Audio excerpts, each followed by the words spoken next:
SSC পরীক্ষা 2025-এর result প্রকাশ করা হয়েছে। তোমরা যারা রেজাল্ট দেখে সন্তুষ্ট হও নাই বা তোমাদের মনে হয়েছে যে তোমাদের রেজাল্ট আসলে আশা অনুরূপ হয়নি, সেক্ষেত্রে তুমি কিভাবে রেজাল্ট পরিবর্তনের জন্য অ্যাপ্লাইটা করবে, মানে বোর্ড চ্যালেঞ্জের আবেদন কিভাবে করবে, কত তারিখ থেকে শুরু হবে এই আবেদন আর কত তারিখ পর্যন্ত চলবে, আবেদন করতে কত টাকা লাগবে, কিভাবে এই আবেদন করতে হয়, এই ভিডিওতে পুরো প্রসেসটা তোমাদেরকে দেখিয়ে দিব।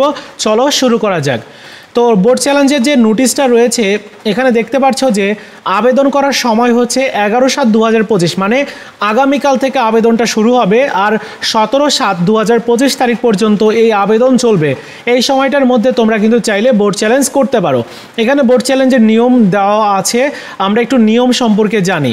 বোর্ড চ্যালেঞ্জ করার জন্য শুধুমাত্র টেলিটক প্রিপেইড মোবাইল ফোন থেকে এই পুনর্নিরীক্ষণের আবেদনটা করতে পারবে। আবেদন করতে মোবাইলের মেসেজ অপশনে গিয়ে টাইপ করতে হবে RSC স্পেস বোর্ডের নামের প্রথম 3 অক্ষর, তারপর স্পেস দিতে হবে, এরপর রোল নাম্বার দিতে হবে, স্পেস দিতে হবে, এরপর বিষয় কোড লিখে সেন্ড করতে হবে 162222 নাম্বারে। অর্থাৎ শুধুমাত্র টেলিটক সিম, প্রিপেইড সিম দিয়েই কিন্তু তুমি এই অ্যাপ্লাইটা করতে পারবে। উদাহরণ হিসাবে এখানে দেখানো হয়েছে ঢাকা বোর্ডের কোনো একজন পরীক্ষার্থীর রোল নাম্বার তার এইটা, এবং সে গণিতের আবেদন করতে চাইলে মেসেজ অপশনে গিয়ে RSC তুমি যে তোমার বিষয়ের আবেদনটা করতে চাও ওই বিষয়ের বিষয় কোডটা কিন্তু লিখতে হবে। কোথায় লিখতে হবে একটু খেয়াল করো।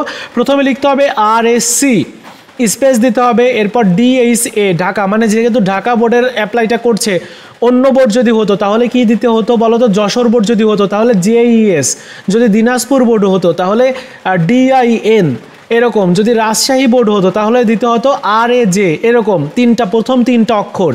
এরপর তোমার রোল নাম্বারটা দিতে হবে, স্পেস দিয়ে রোল নাম্বারটা দিতে হবে।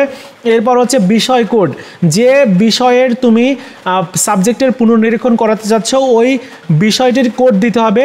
এরপর 162222 নাম্বারে পাঠিয়ে দিতে হবে।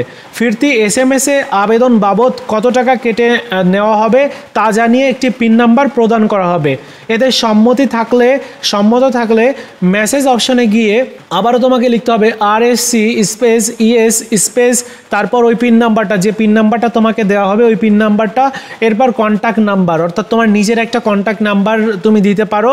এখানে বলছে যে কোনো মোবাইল নাম অপারেটরের সিম, যেমন গ্রামীণ সিম হতে পারে, রবি হতে পারে বা এয়ারটেল হতে পারে, যেটাই হোক তুমি ওইটার নাম্বারটা দিতে পারো, মানে নিজের নাম্বার দিবে এবং সেন্ড করতে হবে 162222 নাম্বারে।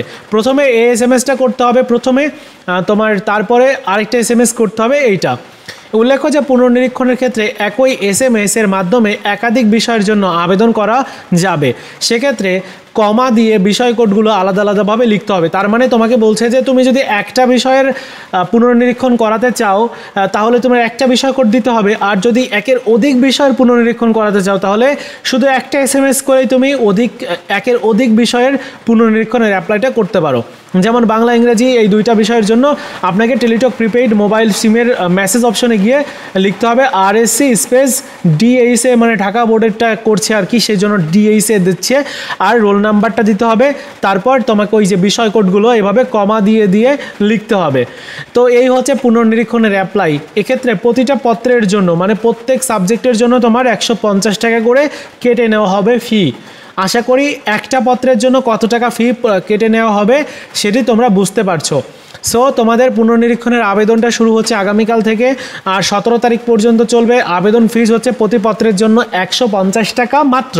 তো প্রত্যেকেই করে রাখো, যারা ফেল করেছো তোমরা প্রত্যেকেই কিন্তু এই পুনর্নিরীক্ষণের অ্যাপ্লাইটা করে রাখতে পারো।